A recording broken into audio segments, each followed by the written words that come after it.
న్యాయమూర్తులు చెప్పిన ఘనత అది ఉంది. దాని గురించి పోరాటం. రైట్ అండి.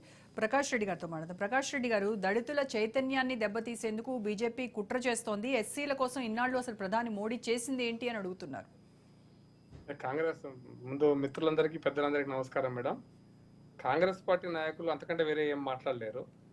దళితులకు ఏం చేసినారు అనేటువంటిది, కాంగ్రెస్ పార్టీ ఏం చేసింది అనేది చర్చ పెట్టాల్సి వస్తుంది. కాబట్టి బీజేపీకి మోడీ ఏం చేసిండు దళితులకు అనే ప్రశ్నకు చాలా చాలా చాలా చాలా చాలా సమాధానాలు ఉన్నాయి.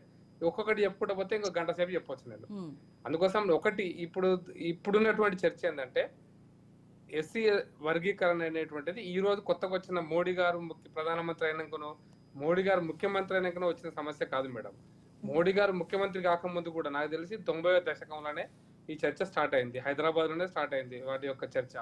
స్టార్ట్ చేసిన వాళ్ళు ఎవరో కూడా మనకు తెలుసు. ఇక్కడ మొట్టమొదటిసారిగా నాకు తెలిసి 94, 95 మన ఫస్ట్ బంగాళలక్ష్మణ్ గారు, దాని తర్వాత కృష్ణమాది కంటే ముందు బంగాళలక్ష్మణ్ గారు, మన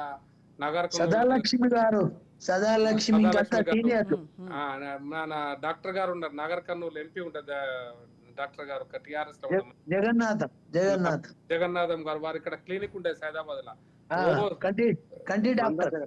కరపత్రాలు అంటే ఎట్లా అన్యాయం జరిగింది అనేది కరపత్రాలు చాలా మంది కాడ మీటింగ్ లో పెట్టేది అప్పుడు. అంటే ఆయన ఇంకా ఈ యాక్టివ్ ఫీల్డ్ 94 రాకముందు కూడా ఈ చర్చ ఉంది.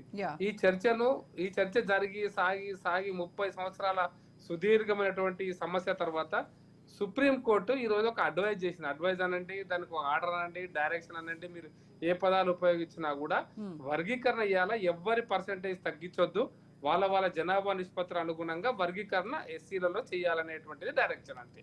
దాని ప్రకారం అందరికీ న్యాయం చేయాలి, అందరూ మన భాగస్వామ్యాన్ని పంచుకోవాలి, అందరం కలిసి ఉండాలి. ఎస్సీలందరూ విడిపోతే లాభపడేది వేరే వాళ్ళు మేడం.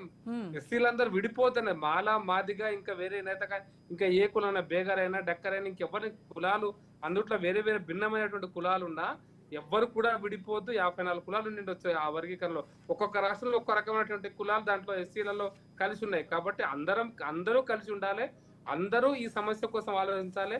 ఒకరికొకరు కలిసి ఉండి అన్నదమ్ముల్లాగా విడిపోయినా కలిసి మనందరం ముందుకు పోవాలనేటువంటి దాని మీదనే ఈ రోజు అంతా చర్చ జరుగుతుంది. కాబట్టి మోడీ గారు ఎప్పుడు కూడా వాళ్ళని విడగొట్టాలని, విడిపోయి రాజకీయాలు చేయాలని మోడీ గారు ఎప్పుడు ఎక్కడ చెప్పలేదు. బీజేపీ విధానం కూడా అదే.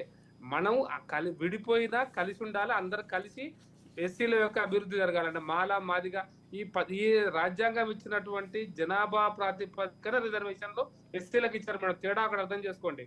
ఎస్సీ రిజర్వేషన్లు జనాభా ప్రాతిపదికన ఇచ్చారు, ఎస్టీ రిజర్వేషన్ జనాభా ప్రాతిపదికన ఇచ్చారు. Proportionate reservations, BC reservations adequate అని చెప్పారు. కాబట్టి ఎస్సీ రిజర్వేషన్స్ ను ఏ శక్తి కూడా దాన్ని తీసేయలేదు, తగ్గించలేదు కూడా. బీసీ రిజర్వేషన్ కాన్సెప్ట్ ను కూడా అంబేద్కర్ గారు చెప్పిన రాజ్యాంగంలో లేదు. తర్వాత సరే మన మండల కమిషన్ వేసుకున్నాం, వెనుకబడిన వర్గాలకు మనం పైకి రావాలనే ఉద్దేశం, దాంట్లో కూడా ఎవరు నెగిటివ్ గా లేరు. ఆ విషయంలో కూడా ఎవరు వ్యతిరేకంగా ఈరోజు ఆలోచిస్తారని నేను అనుకోవట్లేదు. కాబట్టి ఎస్సీ వర్గీకరణ అనేటువంటిది అది రాజకీయం చేయకుండా మనంగా ఆలోచించి మనం విడిపోయినా కలిసి ఉండాలి, అందరం కలిసి పోరాటం చేయాలి. ఇదే ఆలోచనతో బీజేపీ ముందుకు పోతుంది తప్ప ఎస్సీలను విభజించే రాజకీయం చేయాలని మాత్రం మేము అనుకోవట్లేదు మేడం. చాలా క్లియర్ గా చెప్పదలుచుకున్నాం మేడం విషయంలో. రెండో ఆలోచన లేదు.